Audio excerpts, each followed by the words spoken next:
కేసీఆర్ గారు చేసిన ఉద్యమం ముందు కోమటిరెడ్డి వెంకటరెడ్డి గారు చేసిన మంత్రి పదవి రాజీనామా కానీ రాజగోపాల్ రెడ్డి పార్లమెంట్ చేసిన పోరాటం అతను చిన్నదే. కానీ కేసీఆర్ గారు 14 సంవత్సరాల పాటు ఉద్యమాన్ని తెలంగాణ ప్రజలు చైతన్యవంతులు చేసి ఎన్నిసార్లు కేంద్ర మంత్రికి రాజీనామా చేసిండు, ఎంపీగా రాజీనామా, ఎమ్మెల్యే రాజీనామా చేసిండు, నిరాహార దీక్ష చేసిండు.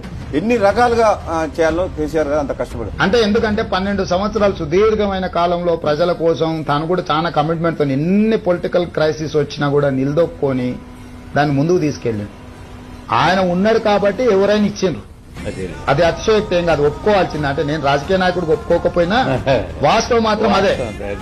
సో మాకు ఇష్టం లేకపోవచ్చు, ఒక పార్టీలో ఉండి ఒక పార్టీలో ఇంపార్టెంట్ రోల్ ప్లే చేస్తూ నేను ఆ మాట అనకూడదు.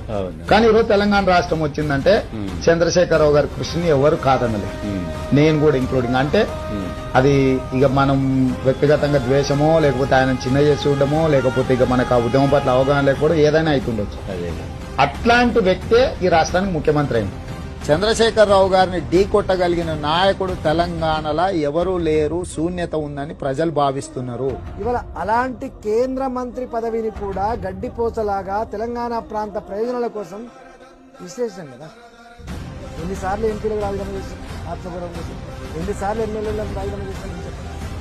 అంటే అర్థం ఏంటి? పదవుల కోసం పెదవులు పోసుకునే పార్టీ కాదు, పదవుల